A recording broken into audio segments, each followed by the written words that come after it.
Minha matéria básica é o ser humano, né? E o ser humano no cotidiano, com rima e tudo.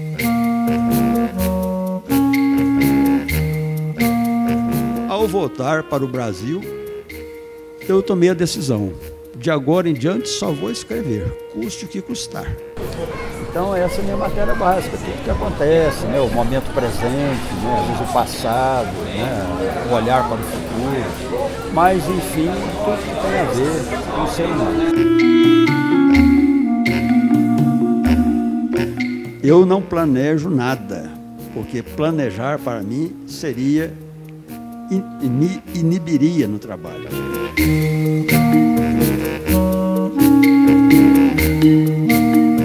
A atividade do escritor é uma atividade muito solitária, né?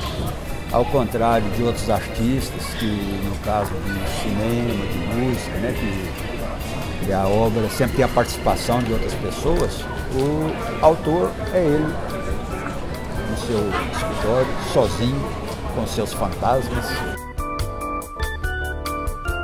Eu fico o dia inteiro escrevendo, falo, não, cara, né? Se ficar o dia escrevendo, você acaba escrevendo coisa que não presta, né?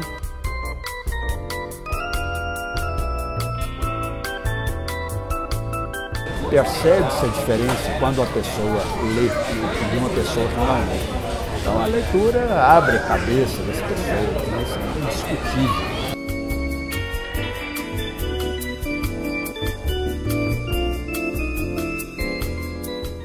Olha, fica olhando aqui e tal, né? Fala assim, né? Fala pro motorista. Machado de Assis, você conhece? Claro, já transportei o Dr. Machado muitas vezes, né? Consta, né, nas biografias do Machado que ele não teve filhos e há o cérebro final do Brás Cubas que, para os que não lembram, né, não tive filhos, não transmiti a nenhuma criatura o legado da nossa miséria.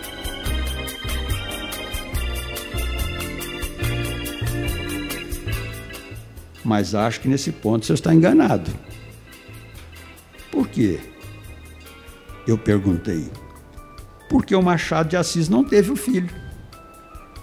Ela disse, ele teve, foi uma filha.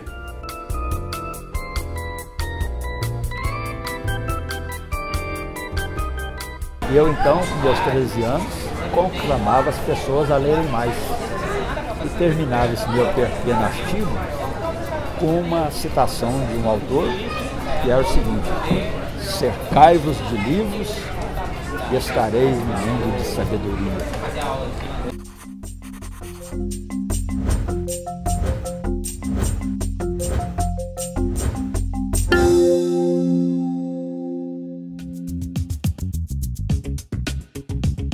Um mestre na arte do diálogo. Essa talvez seja a melhor definição do escritor Luiz Vilela. Mineiro de Tuiutaba, Vilela é autor de diversos contos, novelas e romances. Seus contos, inclusive, já foram traduzidos para diversas línguas. E na terceira edição do Festival Literário de Araxá, que aconteceu em outubro de 2014, Vilela foi o autor homenageado do evento. E no programa de hoje você acompanha um bate-papo intermediado pelo escritor e jornalista Humberto Werneck e pelo escritor e produtor cultural Afonso Borges, com o querido Luiz Vilela. Para os que não sabem, eu moro em Tuiutaba, nasci em Tuiutaba. Aos 15 anos, eu fui estudar em Belo Horizonte, fui fazer, na época que se chamava curso clássico, nós tínhamos o científico e o clássico, né? Eu fui fazer o curso clássico no Colégio Marconi, lá de Belo Horizonte, e depois de concluído o curso, eu fui estudar filosofia na universidade, na época era Universidade de Minas Gerais, que passou depois a ser Universidade Federal de Minas Gerais. Fiz lá o curso de filosofia. E, bom, então eu, nas minhas viagens, né, para ir a Belo Horizonte e para voltar a Ituiutaba, eu sempre passava aqui por Araxá, que era e acho que continua sendo pelo menos a metade do caminho. E passava sempre, então, pela rodoviária, que eu soube que nem existe mais, né? E havia ao lado, que era a marca registrada de quando a gente estava chegando, né, de um lado ou de outro, a pensão do Tormin, né, que me disse que hoje também está... Parece que só a fachada, foi, aliás, até me contaram que foi tombada, né? Mas eu acho que está tombada no outro sentido também, que ela caiu as paredes e tal. E, bom, então, houve isso, né, essa presença de Araxá, né, isso ao longo de 10 anos.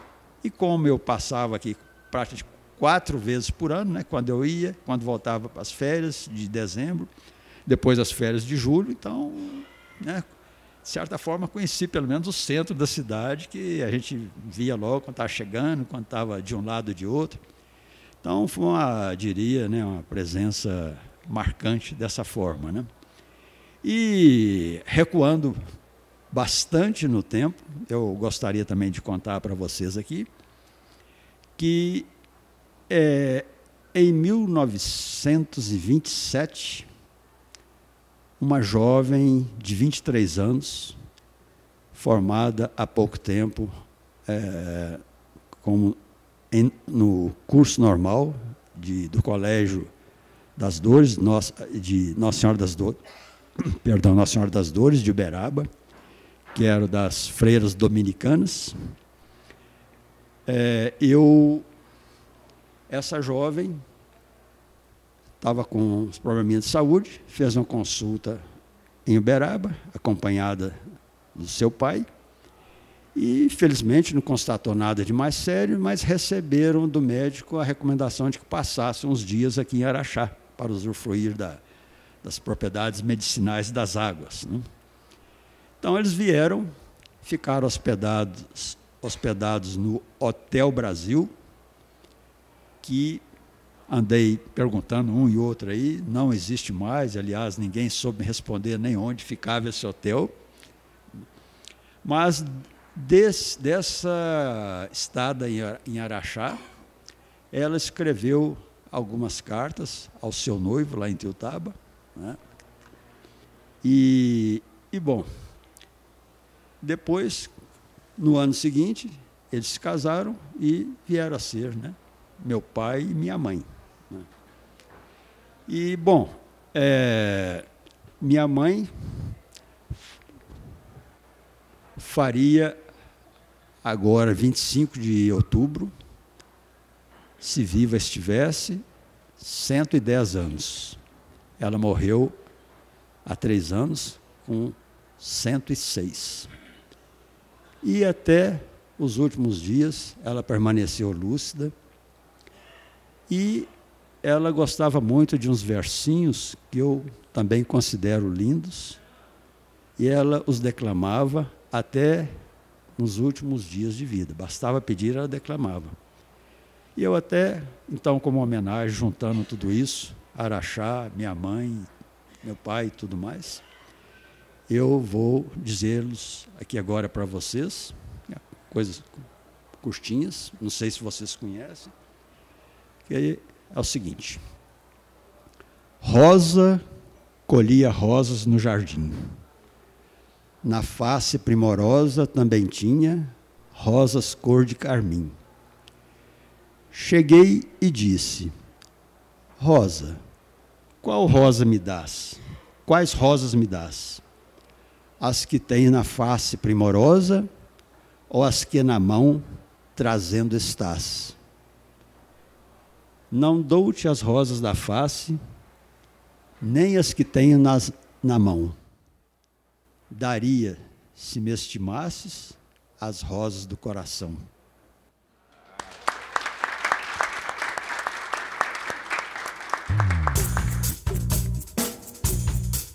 Em frente, o filho, que depois de palitar e largar o palito no pratinho, deve ter firmado o cotovelo na mesa, segurando o queixo com a mão espalmada, e assim até agora está. É uma posição que se diria de cansaço ou tristeza. É importante dizer que o Vilela ganhou um prêmio agora recentemente com o Você Verá, o seu mais recente. Bom, hein? Quase mais recente, que tem um outro mais recente, né, o Feijoada e outros contos. que tem uma carga simbólica tremenda. A Academia Brasileira de Letras concedeu ao Vilela o prêmio ABL de ficção, que historicamente só é concedido a romances, naturalmente, e é um livro de contos, não é, Vilela? Isso assim é além de ser obviamente uma coisa bastante especial, é um orgulho para Minas, porque nunca antes a Academia tinha dado a um livro de contos um prêmio de ficção, teoricamente, né? Você tem uma certa tradição quase em ganhar prêmio. Você ganhou Jabuti, me lembro disso. E você começou num episódio, aos 24 anos, o seu primeiro livro, Tremor de Terra, que eu tenho um exemplar dessa edição até hoje, é uma coisa mimeografada. Grafiquinha. De uma editora fantasma? Não. Não, uma editora chamada de Fundo de Garagem, né? Na realidade, não chegava a ser quase uma editora, né? É uma edição tosca, né? O Vilela, aos 24 ou 23, não sei, publica esse livro em 1967. E esse livro concorreu, não sei se por inscrição ou como foi, ao prêmio que talvez fosse, na época, o prêmio literário mais importante do Brasil, que era o Prêmio Nacional de Ficção do Distrito Federal, não é? E deu-se uma coisa muito única, eu acho, que já tinha ali um sujeito que ia ganhar, um escritor, um medalhão de São Paulo, Zé Geraldo Vieira, que era um escritor consagradíssimo, né, vamos dizer, estabelecido, né? Ele tinha uma sesmaria dentro do mundo literário. Ele já desembarcou em Brasília, segundo as boas e más línguas, com o discurso no bolso. E o discurso vai para esse moço aqui do meu lado. E aquilo teve uma importância grande na sua vida, assim, isso te abriu uma porta de editoras em seguida, né? Claro, até porque eu já vinha tentando, né, publicar livros e só recebia recusas das editoras. Aí também é uma informação um pouco extensa, que eu não vou me deter, porque não tem maior interesse para vocês, né? Mas, na realidade, na época eu tinha, já depois de escrever muitos contos, eu separei em 2 livros, né? E, por razões lá que não tem nem como explicar, resolvi começar a tentar a editora com um deles, né? E mandei. No caso, o livro era que veio depois a ser meu segundo livro, que é também um livro, já disse, de contos, se chama No Bar. E mandei, então, mandava para uma editora, recebia uma recusa. Mandava para outra, outro tipo de recusa. Mandava para outra, nem respondia, né? E eu disse, na época, para mim mesmo, enquanto houver uma editora no Brasil, eu vou mandar meu livro, né? E fiquei obstinado mesmo com a coisa, vou até o fim. E, nesse meio tempo, para encurtar o caminho, né, eu resolvi, né, enquanto novas tentativas eram feitas, falei, olha, vou juntar aqui meu dinheirinho, trabalhava nessa época como secretário do Departamento de Filosofia em Belo Horizonte, eu já tinha me formado, e juntei lá meu suado dinheirinho e procurei a gráfica mais barata de Belo Horizonte. E encontrei essa que se chamava Grafiquinha, com G minúsculo ainda, né? E publiquei, e nessa ocasião o livro nem estava pronto, eu tive a notícia para o jornal que havia esse concurso em Brasília. Aí eu fui lá e não acreditava muito em concurso, não, falei, estou com o livro aqui quase pronto, era para livros inéditos. Eu fui lá, a Grafiquinha, e pedi à moça lá que imprimisse, meio às pressas lá para mim, 5 exemplares para eu mandar para esse concurso. Mandei, né, e pouco tempo depois, eu lancei o livro lá em Belo Horizonte, na Livraria do Estudante, né, que eu acho que nem sei se existe mais. Não existe, não. E, no momento que eu estava já para começar lá a sessão de autógrafos, na livraria até tinha bastante gente, me chega a notícia que o meu livro tinha ganhado o prêmio lá em Brasília, né? E aí fui, né, nem dormi, né, peguei um ônibus, né, atravessei a madrugada para chegar em Brasília, depois do boteco, claro, né, gente, que tinha que comemorar alguma coisa, né? E aí chego lá, fiquei sabendo dessa história, né, que esse escritor, né, várias histórias, né? Humberto talvez não tenha se lembrado de contar, mas isso me contaram lá na época, né, que quando E esse prêmio era dado ao final da Semana Nacional do Escritor. Então, estavam lá escritores de várias partes do Brasil, as grandes figuras da época e tal, né? E me contaram, então, que no momento que foi anunciado o prêmio de ficção, esse escritor se levantou e disse: eu quero saber se esse concurso é para aposentar autores de obra feita e premiar meninos saídos da creche. Então foi isso, né? Coluna 2. E houve um outro escritor lá que bateu o pé na hora, né, do anúncio do prêmio, levantou lá e falou que a comissão tinha feito molecagem e se retirou da sala, né? O escritor José Condé, que depois eu vim a conhecer numa outra semana que foi convidado e tomamos umas lá junto, ficamos amigos, né? E o próprio José Geraldo Vieira, em outra ocasião também, numa semana, me tratou, né, com toda a elegância, com até simpatia, né? No final da Alameda, ele parou e voltou-se. Teve vontade de fazer um gesto de despedida. Despedida do velho campo, do menino e de um tempo que havia muito e para sempre se fora. Mas achou que o gesto seria meio ridículo e não fez. Eu aprendi isso com o Flaubert, passei a fazer com meus textos, estava aí por volta dos 13, 14 anos, começando, né? E foi uma descoberta sensacional, porque eu vi a diferença que fazia você lendo um texto friamente e o dizendo em voz alta.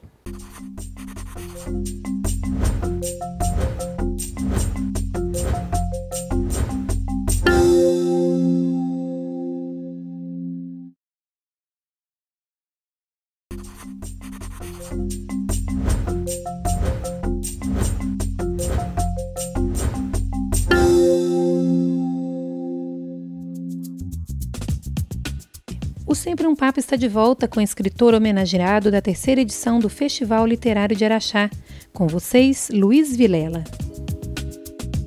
Queria que você me desse uma ideia do que é uma rotina sua, de escritor. Você é um madrugador, você escreve de manhã, você corrige de tarde, como é que é? Existe uma disciplina, uma disciplina, e depois, você só senta ali quando baixa o santo, ou você dá um jeito de armar um alçapão, uma arapuca para o santo descer, como alguns escritores fazem? Isso, primeiro, né, eu não tenho disciplina nenhuma. Eu vou levando a vida, sempre lendo, né, sempre há coisas que já escritas anteriores, que volta e meia eu estou ali reescrevendo, tal. Então há sempre alguma coisa que eu esteja fazendo ligada à minha atividade, né? Agora, no caso de uma coisa nova, eu não sei quando aquilo vai aparecer, e se aparece, quando muito, às vezes eu tomo uma nota, né? E há também variantes aí, que seria um papo meio extenso, né? Mas, por exemplo, no caso de um conto, né? Eu posso pensar numa ideia, aquilo fica por dias, né, fermentando e tal, e depois eu parto para escrever o conto. Mas, no caso de um romance, né, por natureza, um texto bem mais longo, não tem como fazer isso. Então, no caso de um romance, às vezes eu tomo notas, né, que seriam como a bússola, né, para eu poder continuar. Embora, no correr do trabalho, né, ao escrever, então, partir para escrever o romance, muitas daquelas notas vão perdendo sentido, né, as coisas vão surgindo e tal, né, e, ao contrário de outros escritores, eu não planejo nada, porque planejar, para mim, me inibiria no trabalho. Então, eu prefiro deixar a coisa acontecer, né? Eu costumo dizer, né, para simplificar, que eu solto os cachorros, na primeira versão, não fico preocupado de estar relendo enquanto eu estou fazendo o trabalho. Agora, depois, sim, vem todo o trabalho de reescrever o texto, lapidar, de cortar, acrescentar. Eu principalmente corto, né? Mais corto do que acrescento. Enfim, de enxugar o texto, né? Isso é um trabalho que pode levar dias, meses e anos. Só para dar um exemplo, um dos meus últimos livros, me dizia um professor, né? Diga recentes, né? Então, um dos meus mais recentes livros é um romance que se chama Perdição, e eu tenho dito sempre, eu escrevi ao longo de 10 anos. Né? E, mais uma vez, explico, eu não fiquei 10 anos, dia e noite, escrevendo esse livro. Né? Mas escrevi uma parte, depois continuava, deixava, voltava. Né? Então, isso foi um trabalho que foi feito ao longo de 10 anos. Né? E eu li em voz alta, de ponta a ponta, né? Na fase final, quando eu já estava o texto estava aproximando da última versão, eu li de ponta a ponta, né? Não de uma vez também, explico, né? Mas determinados dias eu peguei e fui firme até. Né? Para mim, a leitura em voz alta é muito importante. Para vocês terem uma ideia desta importância, eu li em voz alta este meu mais recente livro, de ponta a ponta, quando ele já estava se aproximando da sua última versão. Conta para mim, o que você faz depois que você termina de escrever um texto? E a história do pessoal lá na sua porta, que estava querendo entrar na sua casa por causa daquela briga que você teve com aquela moça lá no corredor, depois você falou que não estava lá, mas estava lá mesmo. Esse é cada escritor tem os seus métodos, né, para escrever. E um dos meus é ler, como vocês já sabem, e hoje já foi até mencionado aqui numa mesa, eu leio os meus contos, leio os meus textos, em geral, em voz alta, não apenas os diálogos, né, leio tudo. Mas é claro que, no caso dos diálogos, eu os leio dando a entonação que seria a entonação da realidade. Por quê? Porque eu procuro dar o máximo de naturalidade, mais uma vez, ao meu texto em geral e, claro, no caso dos diálogos, né, que aquelas falas soem como são aparentemente são na realidade, porque isso é uma questão meio complexa, né, que eu resumiria o seguinte, né, isso é uma coisa mais para escritores, né, que o bom diálogo não é o diálogo que copia o diálogo da realidade, né? Ele tem que ser lapidado, depurado, para corresponder, de certa forma, àquilo que seria o diálogo da realidade. É coisa meio complicada, né? Mas é assim mesmo. Né? Então, a minha maneira de fazer isso é ler o texto em voz alta. Né? E é impressionante como essa leitura me revela problemas do texto, né? Coisas que não estão boas e tal, que eu tenho que melhorar. Né? Então, isso eu faço com tudo. Né? E vou fazer, já adianto para vocês, que eu vou ler um texto, que é do meu próximo livro, que é exatamente um texto que tem diálogos. Né? Enfim, então, é isso. Né? Agora, só para responder mais diretamente a pergunta do Afonso, é uma novela que eu tenho que se chama Te Amo Sobre Todas as Coisas, que é um casal no aeroporto, né? O cara vai viajar, e logo depois aparece a ex dele, e começam lá a conversar, a discutir, né? Aí o avião não chega porque havia um mau tempo, né, no lugar de origem, e enquanto isso eles ficam ali conversando, ela tentando reatar as coisas e tal. Então, praticamente, é a conversa dos dois ao longo de toda a novela. Né? E o que eu fazia? Eu ia lá para o fundo do corredor, lá de casa, né, para não ficar lá dentro da casa e poder ler à vontade, né? E aí eu fazia as vozes dos dois. Não necessariamente, vamos dizer a verdade, a voz feminina. Mas, né, fazia as vozes dos dois. Uma senhora mais máscula, né, digamos. Até que não era, não, mas... então, eles discutindo, né, levando a voz lá, né, enfim, o pau quebrando entre os dois lá, eu também, né, falava alto, tudo, né? E, de repente, me tocava, puxa, alguém passar aqui agora, que o portão era relativamente perto da calçada, vai achar que tem alguma briga aqui em casa e tal, né? Aí eu me afastava e falei, não, agora é hora de parar. Mas o impressionante é o seguinte, aquilo ficava na minha cabeça e os dois continuavam brigando dentro da minha cabeça, que eu tinha que arrumar qualquer coisa que me distraísse. Alguém acorreu para ver, para apartar essa briga? 3 pessoas, ele não conta para ninguém, mas não, deu quase porque eu me afastei a tempo, né? Isso mas dá um conto, hein? Provavelmente daria. Até só para emendar um pouquinho a coisa, eu aprendi isso, a gente sempre está aprendendo alguma coisa. Eu aprendi isso na adolescência, lendo uma pequena biografia do Flaubert.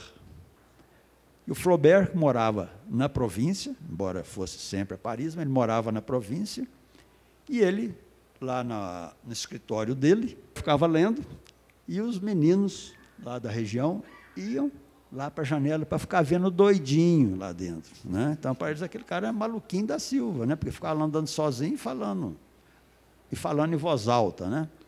Então, eu aprendi isso com o Flaubert, passei a fazer com meus textos, estava aí por volta dos 13, 14 anos, começando, né?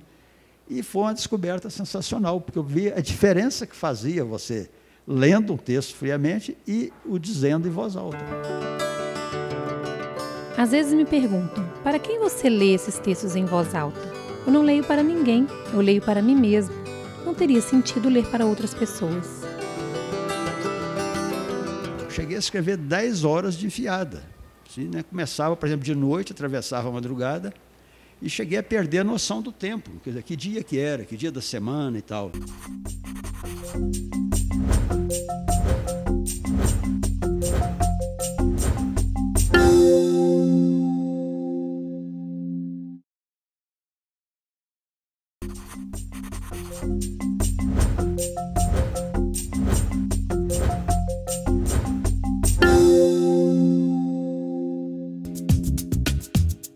A literatura é sua vida, sua certeza desde a juventude. Luiz Vilela, neste bloco, fala sobre esta paixão e sobre suas experiências como escritor pelo mundo. Em conversa com o Afonso, e hoje de manhã aqui também, quando falei de você, eu deixei extravasar um pouco da minha inveja benigna de estar diante de um escritor que vive para isso. Não faz outra coisa a não ser escrever. Isso não é de hoje. Conheci o Vilela em 65, do século XX. Já apaixonado pela literatura e já embicado para a literatura. Todos nós jovens estávamos nessa picada e poucos perseveraram. E nenhum, como Luiz Vilela, monogamicamente ligado à literatura desde sempre. Luiz Vilela, você é um homem rico? Você consegue? Como é que você consegue levar essa vida? O que como é que a literatura te remunera em qualquer sentido? Qualquer sentido, são poucos os sentidos, né? Para citar aqui um grande amigo meu, já falecido, e um grande escritor também, o João Antônio, ele dizia que o escritor vive de direitos e de tortos, né? Tortos seria isso, por exemplo, aqui, né? Palestras e outras atividades paralelas enfim, a publicação de livros, né? Então, eu posso dizer que eu, em parte, vivo disso também, né? Dos direitos e dos tortos, né? Agora, a essa altura do campeonato, eu já tenho uma obra considerável, né?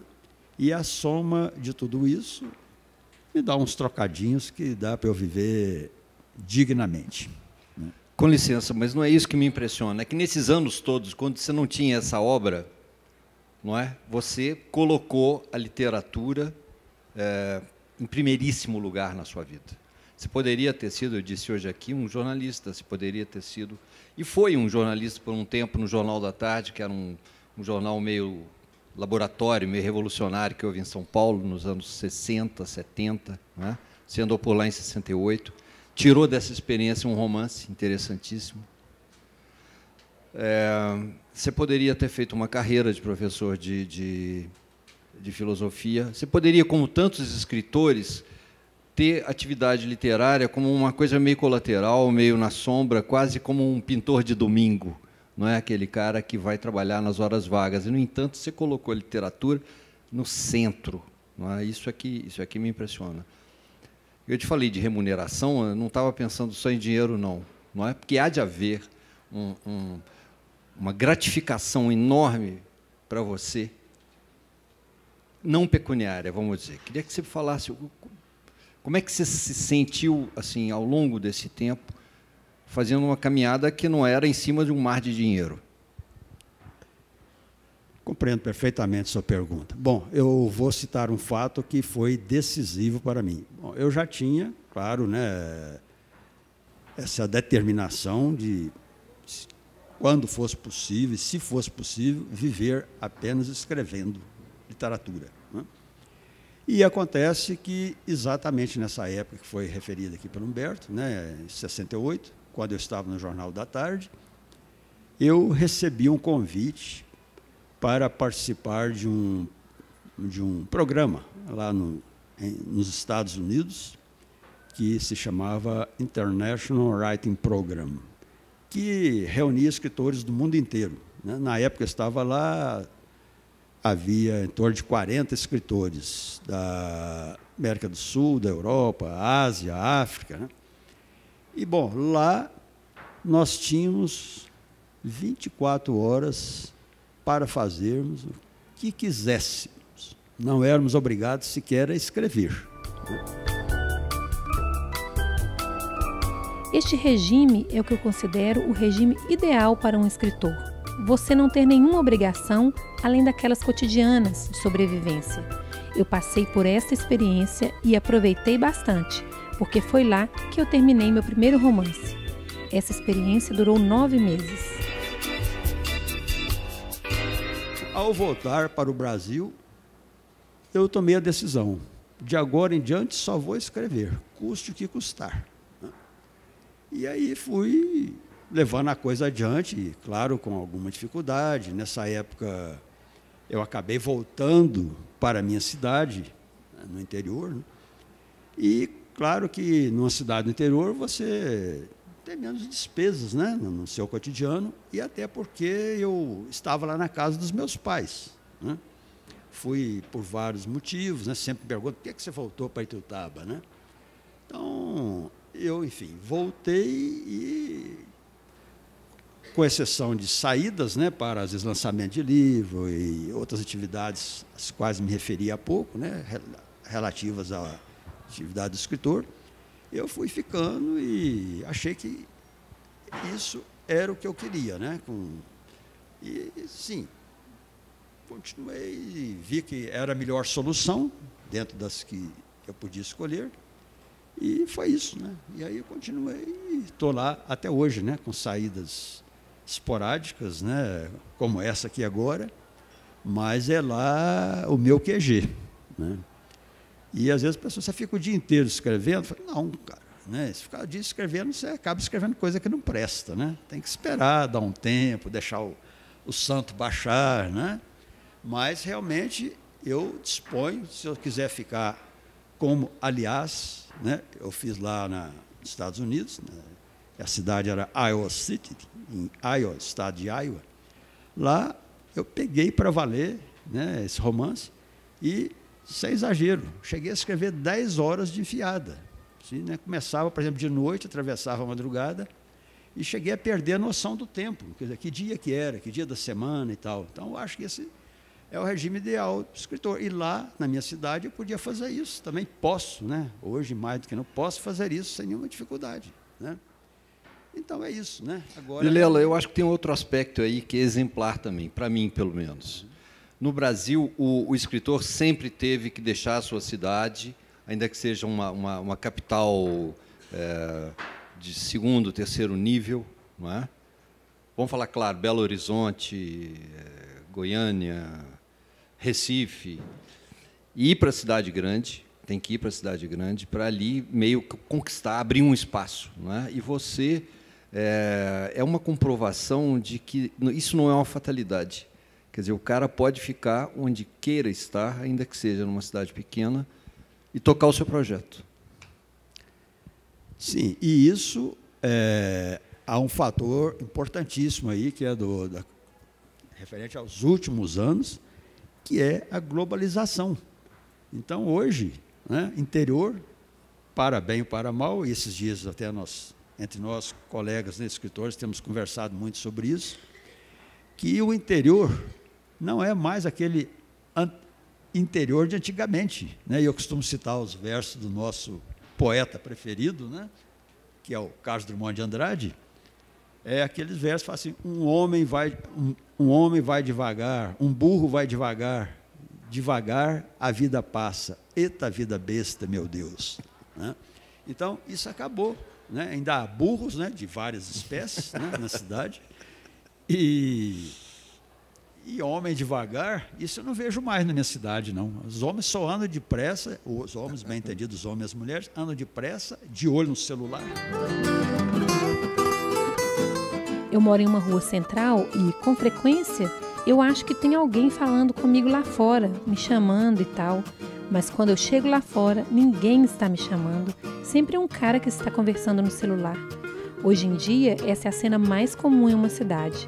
Eu costumo dizer que de 3 pessoas que passam na calçada da minha casa, 2 estão falando no celular. Eu olhei para ela, olhei assim para ela e disse: o Machado de Assis teve um filho. Ela parou, ficou me olhando e então, meio sem jeito, com um sorriso meio envergonhado, disse: acho que o senhor está enganado.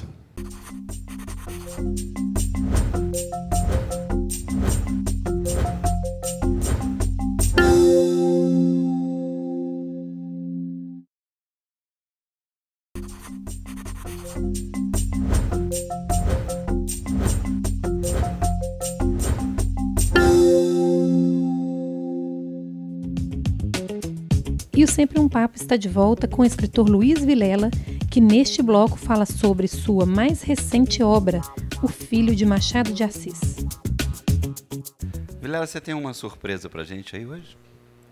Surpresa, nada tão importante, né? Mas, já que falamos tanto, para os que não conhecem, especialmente, o trecho é de um livro que já está escrito, né? Do começo ao fim. Ele, de certa forma, está pronto.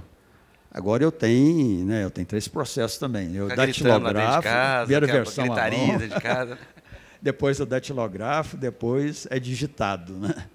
O editor já está sabendo, ficou muito interessado e prometeu, quando eu mandar, ele já publica de imediato. Qual né? o título? O Filho de Machado de Assis. Então, antes de ler, vou só uma palavrinha rápida aqui para dizer o seguinte. Já estão falando do livro, né? Para também, às vezes, os mais novos aí, que não conhecem da obra de Machado de Assis, né? Tem lá um dos principais livros, que chama Memórias Póstumas de Brás Cubas, cujo final é o seguinte: não tive filhos, não transmiti a nenhuma criatura o legado da nossa miséria. E consta, né, nas biografias do Machado, que ele não teve filhos. Então, esse final foi sempre muito associado, né, à vida dele. Bom, esse livro, que se chama, então, O Filho de Machado de Assis, tem um personagem lá, o principal, que é um velho professor, que, fazendo uma pesquisa, não sei qual, não consta lá no livro, né? Mas ele fazendo uma pesquisa na Biblioteca Nacional, ele acidentalmente, casualmente, descobre lá numa publicação, que ele também não diz qual, né, mantendo segredo, que é um machado para ele tremendo. Aliás, como ele diz lá, achados de machados, né? É uma brincadeira que ele faz uma hora lá. Mas, enfim, ele descobre lá numa publicação uma referência a um filho do Machado de Assis. E aí ele fica louco com aquilo, né? Chega em casa, liga para... Contar um pouquinho, só para vocês entenderem depois um pouco o texto, né? Ele liga para um ex-aluno dele, que é, assim, um jovem, né? Não tão jovem, mas um jovem, que é a pessoa assim, de absoluta confiança dele. Ele mora sozinho, né? E qualquer dificuldade lá, ele sempre contava com esse jovem para ajudar em tudo que precisava lá.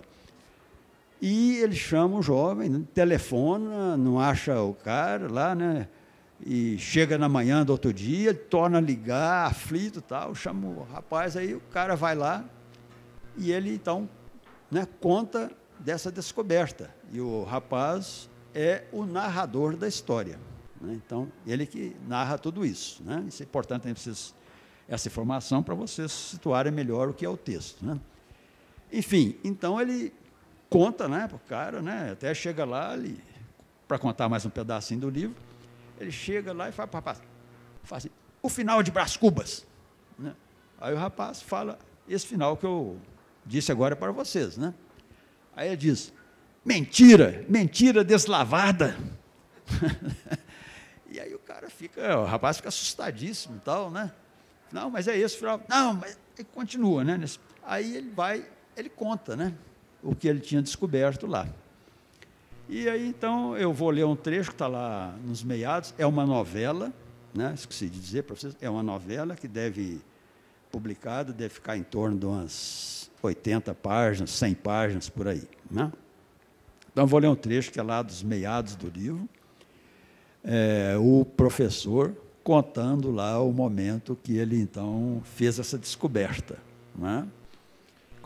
Mas, antes de ler esse trecho, para dizer um pouquinho, situar também mais um pouco o texto, né, que eu vou ler, ele conta que ele ficou tão assim, diria, né, como diz lá, e vai ler, ele fala para o rapaz, tão empolgado com aquilo, que ele saiu para ir para casa, né, depois lá da biblioteca, ele pega um táxi e o motorista é assim, um mulato, ele pega, senta atrás assim, fica olhando para o motorista e descobre que o motorista está em traços de uma foto do Machado. Né? Ele olha, fica olhando aqui e tal, né? Fala assim, né? Fala para o motorista, Machado de Assis, você conhece? Claro, já transportei o doutor Machado muitas vezes. Né? Aí o professor fala, então o senhor é um prodígio. A gente faz o que pode. Né? Então, isso é fora da biblioteca, né? Agora, o que eu vou ler para vocês é o momento antes, quando ele estava na biblioteca. A história, né, é narrada pelo rapaz. Então, aqui é a conversa, um trecho da conversa dele com o rapaz, e ele contando a conversa que ele teve lá na biblioteca, o professor. Né? Então, de vez em quando, dá uma interrupção, o rapaz faz um pequeno comentário e tal, né? Vocês vão para entender melhor. Então, vamos lê-lo. Então, começa aqui o professor falando. Bom, mas a hora que eu li, eu fiquei tão empolgado que eu olhei para uma moça que ia passando. Eu já a tinha visto algumas vezes na biblioteca. É uma moça já meio erada, com um rabo de cavalo. De égua, professor. Rabo de égua, senão vão dizer que o senhor é machista. Ele riu. Eu olhei para ela, olhei assim para ela e disse, o Machado de Assis teve um filho. Ela parou, ficou me olhando, e então, meio sem jeito, com um sorriso meio envergonhado, disse, acho que o senhor está enganado. Não, eu disse, eu acabei de saber disso aqui agora. Machado de Assis teve um filho. O senhor deve saber das coisas muito mais do que eu, ela disse. Já vi o senhor aqui na biblioteca, mas acho que nesse ponto o senhor está enganado. Por quê? Eu perguntei. Porque o Machado de Assis não teve um filho. Ela disse, ele foi uma filha. Filha? Filha, ela repetiu, balançando a cabeça e o rabo também. O rabo de égua, como quer você. Eu não, professor, as feministas. Foi uma filha, ela disse. Isso está no livro em que eu estudei na escola. Eu lembro até que ele fez uma poesia para ela, uma poesia muito bonita. Acho que foi nos 15 anos dela. Você lembra do nome? Eu perguntei. Da poesia? Ela perguntou. Não, eu disse, da filha. O nome... Bom, ela disse, o nome eu não tenho muita certeza. Não vou jurar que era esse. Mas, se eu não me engano, era Carolina. Carolina era a esposa dele. Eu disse, absolutamente. Ela disse, o senhor está muito enganado. Por quê? Porque ele não casou. Não? O senhor não sabia? Confesso que não. Ele era solteirão. O Machado? Sim, senhor. Machado de Assis, o nosso grande poeta. E eu fico muito contente com isso, ela disse. Poder ajudar uma pessoa como o senhor, uma pessoa culta, isso para mim é uma honra. Obrigado, eu disse. Bom, ela disse, eu já estava saindo, até qualquer hora, né? Até. Um bom final de semana para o senhor, para você também. E um Feliz Natal, né? Para você também, um Feliz Natal.